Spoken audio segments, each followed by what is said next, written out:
inkari z'abantu nk'ifumbire.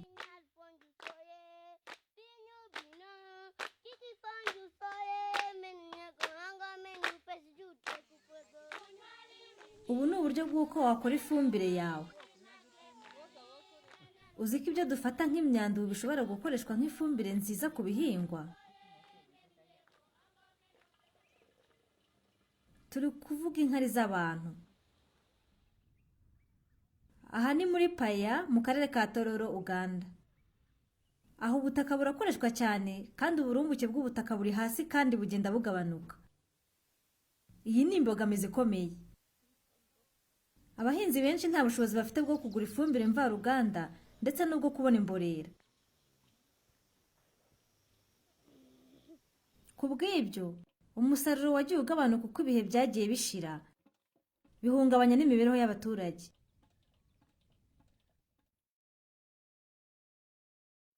Dufite ikibazo gikomeye cyo kutihaza mu biribwa.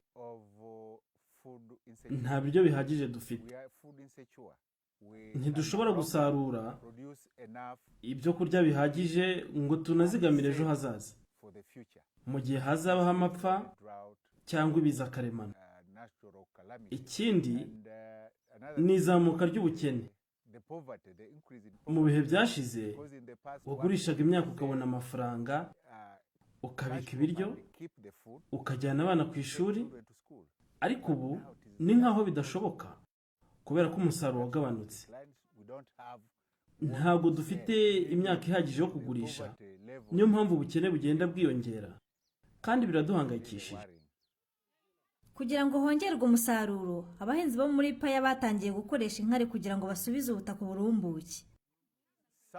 Icyo twazanye ni ugufasha abahinzi gukoresha inkari z'abantu nk'ifumbire. Twasanze inkari zacu zifitemo intungagihingwa zafasha ibihingwa byacu.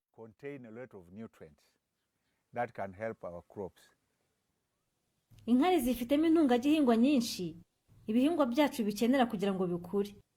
Zifitemo ibisa n'ibiboneka mu ifumbire mvaruganda n'ifumbire y'amatungo. Ikiza gihari ni uko inkari ziboneka kandi nta kiguzi dutanze.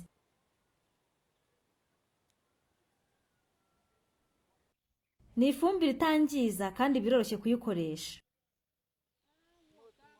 Iyo zishyize mu busitani, inkari zisubiza mu butaka intungagihingwa zivuye mu byo twariye.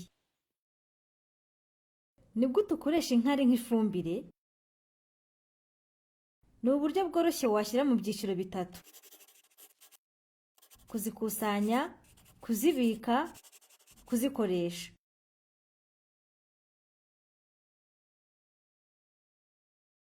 Dutangira tuzikusanya. Biroroshye cyane gukusanya inkari mu rugo. Buri wese mu muryango yashyiraho uruhare rwe. Uburyo bwa mbere bworoshye ni ukwihagarika mu ijaga cyangwa mu ndobo hanyuma ukazisuka mu gikoresho kinini. Kwibuka gufunga umupfundikizo buri gihe.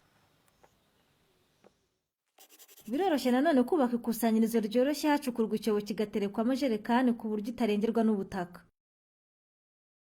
Ugashyiraho umubirikira. Uko wihagarika muri wa mubirikira, inkari zikajyaho muri ya jerekani. Uburyo bwa kabiri ni ukuzibika. Iyo igikoresho cyo kubikamo cyuzuye, ugikuraho ukagishyira ku ruhande, uzirikana ko ugomba kugifunga cyane n'umupfundikizo. Ibi ni ukubika intungagihingwa mu gikoresho cyabugenewe kandi twirinda ko ikayuka ikajya mu kirere. Ushobora kubika inkari igihe kingana byibura n'ibyumweru 2. Ibi ni uko iki kintu cyose cyakwirakwiza indwara. Ibuka, ukurikije aya mategeko biroroshye. Gukoresha inkari ni uburyo bwizewe. Icya gatatu ari nacyo cya nyuma ni ugufumbiza inkari. Mu gihe cy'imvura inkari zikoreshwa ntacyo uhinduyeho. Iyo zikoresheje mu gihe cy'izuba zigomba gufungurwa mu mazi. ibice bibiri by'amazi mu gice kimwe cy'inkari cyangwa mu ndobo imwe y'inkari ukayifunguza indobo ebyiri z'amazi. Ca umuyoboro muto ahateganye n'umurongo w'ibihingwa ku ntera ya santimetero 10 na 20. Hanyuma asuka inkari hafi y'umurongo w'ibihingwa ku butaka. Gukoresha rozwari byoroshya aka kazi. Inkari ntizigomba gusuka ako kanya ku bihingwa kuko zishobora gutwika amababi. Ukimara gukoresha inkari, siba wa muyoboro urenzeho itaka. Ibi bituma turinda itakara ry'intungagihingwa zikajya mu mwuka no kwirinda umunuko. Inkari ni ifumbire ikora vuba. Kugira ngo inkari zikore neza, zigomba guhora zikoreshwa. Ubutaka n'ibihingwa bitandukanye bikenera ibitandukanye.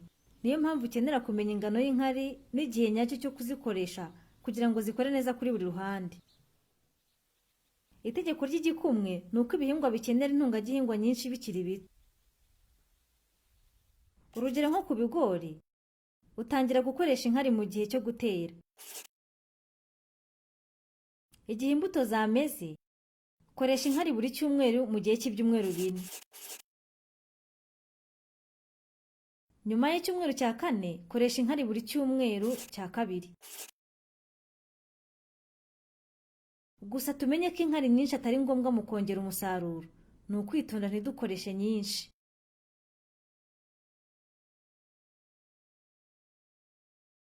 Ni ukwitonda buri gihe, tugasiga igihe kingana n'ukwezi kumwe hagati y'igihe hafumbijwe inkari bwa nyuma n'igihe cyo gusarura. Iyo ukoresha inkari, buri gihe ugomba gukaraba intoki witonze ukoresheje amazi n'isabune. Aho bishoboka ugakoresha uturindantoki. Abahinzi bo muri Paya bagerageje ifumbire y'inkari ku bigori, basanga umusaruro wikubye 2. Basanze nanone ifumbire y'inkari ari nziza nk'imvaruganda ndetse no kuyirusha.